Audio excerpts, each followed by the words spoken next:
بسم الله الرحمن الرحيم، والصلاة والسلام على أشرف المرسلين سيدنا محمد وعلى آله وصحبه أجمعين.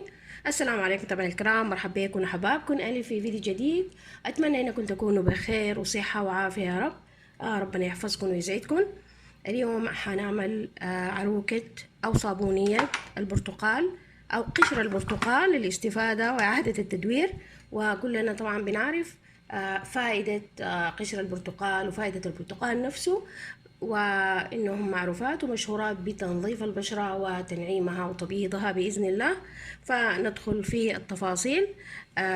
أول شيء عندنا صابون الديتول أو أي صابونة تعجبك، قليل جدا من الحليب والماء، نص كوب ماء ونص كوب حليب سائل أو حليب بودرة، ما مشكلة.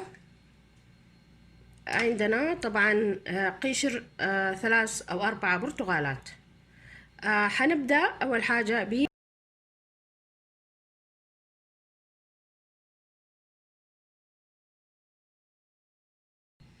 بعد بشرنا صابون حنضعه في إناء مناسب.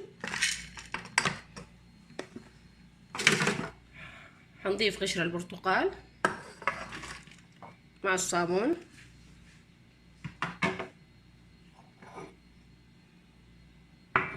وحنضيف قليل من الماء، نص كوب ماء تقريبا، بنكتره، وحنضعه على النار.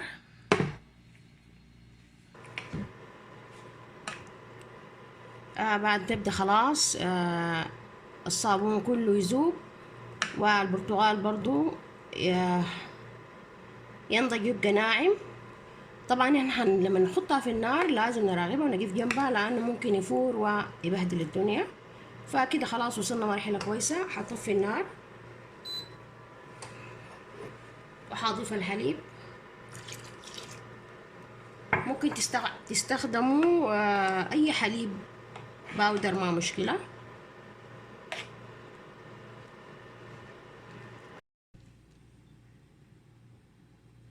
ده شكلها بعد خلطناها، اصبح زي الزبدة تماما.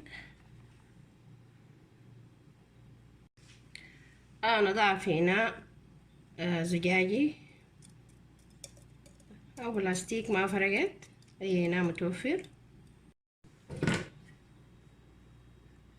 ده شكلها خلاص. صابونيتنا او العروقة خلصت، وحنجي للمرحلة بتاعت الاستعمال.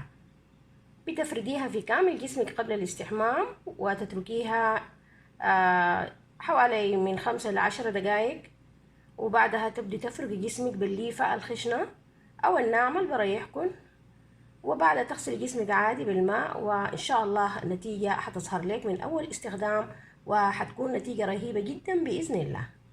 ودي كده نهاية حلقتنا لهذا اليوم. اتمنى تكون افادتكم بشيء. اذا افادتكم واذا اعجبكم الفيديو، رجاء ما تبخلوا علينا باللايك وبالشير في جروباتكم. بارك الله فيكم، وأدعكم في أمان الله وحفظه، وفتكم بعافية في أمان الله.